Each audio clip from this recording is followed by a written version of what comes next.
इसके लिए हम सभी अपने आदरणीय प्रधानमंत्री नरेंद्र मोदी जी का धन्यवाद करते हैं कि उन्होंने जब दिल में चाहा थी तभी उनके लिए राह बनी।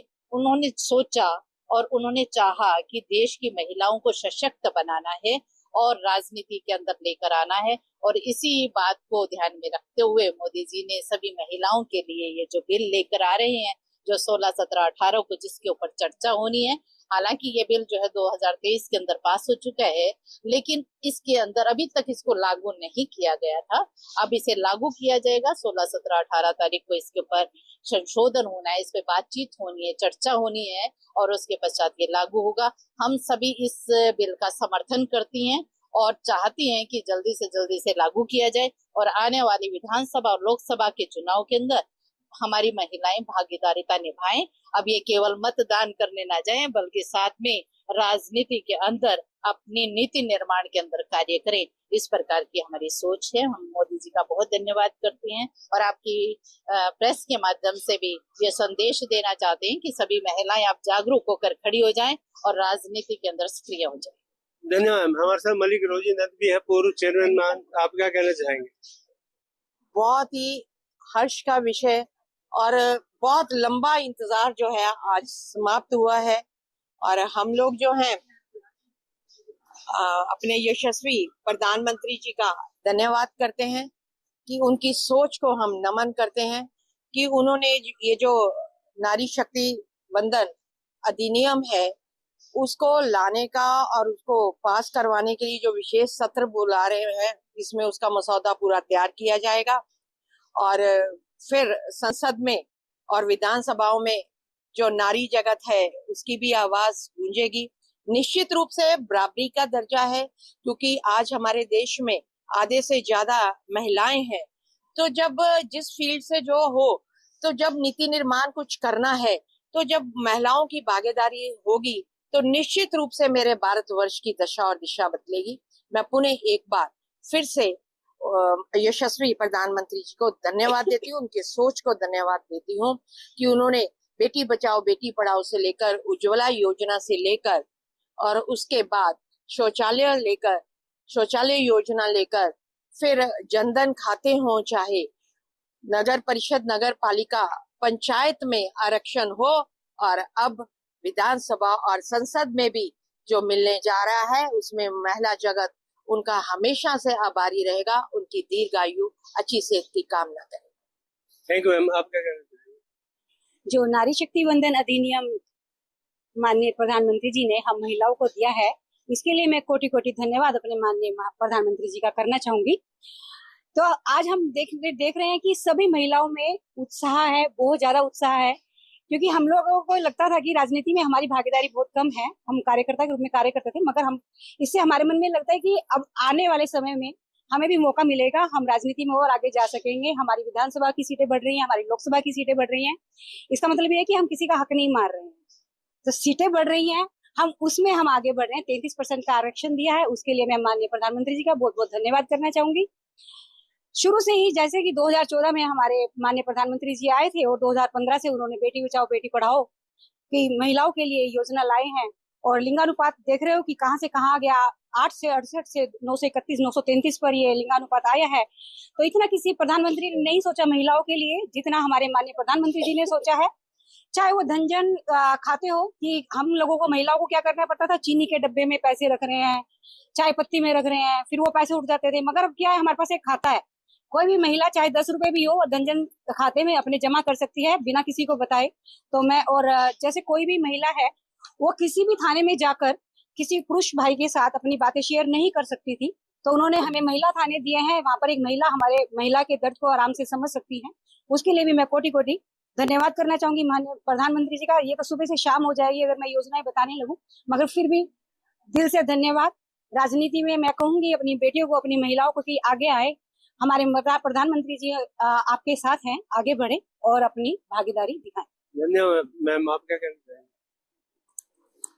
जैसे एक सफल व्यक्ति के पीछे नारी का योगदान होता है, वैसे ही मोदी जी ने एक नारी के योगदान को समझते हुए उसे आगे लाने का जो ये प्रयत्न किया है, और इस अधिनियम के अंतर्गत हमें जो अपना अधिकार मिल रहा है, और उन्होंने परसेंटेज के अकॉर्डिंग भी हमारे जो सीट्स को उन्होंने किया है, बढ़ाया है, तो उसके लिए हम मोदी जी का अपने तहे दिल से आभार व्यक्त करते हैं। धन्यवाद। धन्यवाद आपका। मैम, आप क्या कहना चाहेंगे? अपना नाम।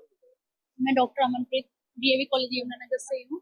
तो मोदी जी का मैं इसके लिए बहुत बहुत धन्यवाद करना चाहूंगी, क्योंकि राजनीति को हमेशा ही एक ऐसा सेक्टर माना गया कि जहाँ पे लेडीज नहीं मतलब अवॉइड करती हैं कि हमें राजनीति में कम उनका हमेशा पार्टिसिपेशन रहा है।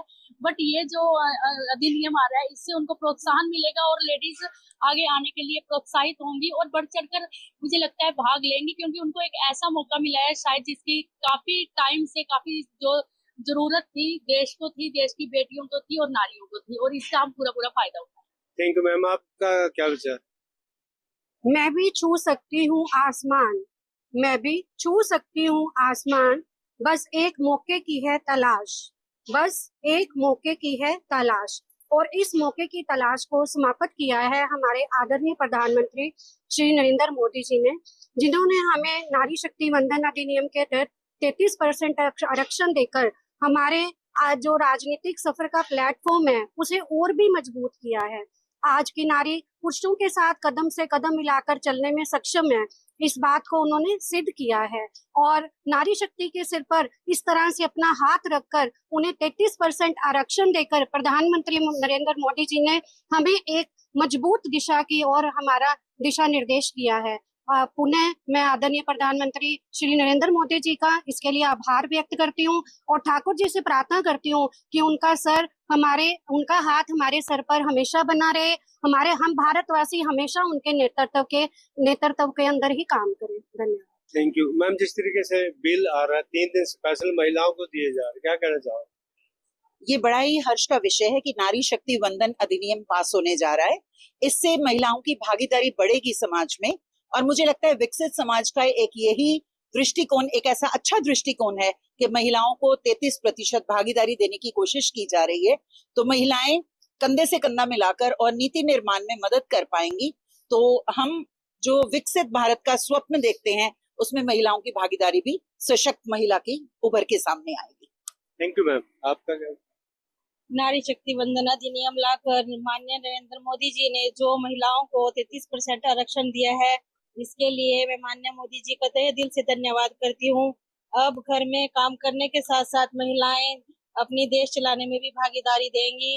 राज्यसभा, लोकसभा और विधानसभा में अब महिलाएं बराबरी का देश चलाने में अपना सहयोग करेंगी। इसके लिए मैं तहे दिल से माननीय मोदी जी का तहे दिल से धन्यवाद करती हूँ। आपका क्या विचार है? नारी शक्ति वंदन अधिनियम के तहत जो नरेंद्र मोदी जी ने हमें एक इतना अच्छा प्लेटफॉर्म दिया है, उसके लिए मैं तहे दिल से हमारे माननीय प्रधानमंत्री जी का दिल से आभार प्रकट करती हूँ। जो समाज हम महिलाओं को सोचता था कि ये सिर्फ 4 दीवारी के लिए बनी है, आज उसी समाज में नरेंद्र मोदी जी ने हमें कदम से कदम मिलाने का अवसर प्राप्त किया है। Thank you ma'am. जिस तरीके से कहा जा रहा है कि 4 दीवारी में अब महिला नहीं रहेगी, चोले चौके तक नहीं रहेगी, अब नीतियां बनाएगी, तो आपका क्या विचार है? बिल्कुल मैं तो बिल्कुल लेके ये कहना चाहूंगी, ये कानून नहीं, ये उन करोड़ों महिलाओं का सपना है, जो उनके सपनों को पंख देने का एक सशक्त संकल्प है। जो महिला बेटी, मतलब हर महिला, देश की हर बेटी, हर माँ की जीत है, जो समाज में कुछ करना चाहती है, नेतृत्व करना चाहती है, देश में आगे बढ़ना चाहती है। तो मैं इस ऐतिहासिक नारी शक्ति वंदन अधिनियम के लिए मोदी जी का बहुत बहुत हार्दिक आभार व धन्यवाद व्यक्त करती हूँ। Thank you ma'am. आपका क्या विचार?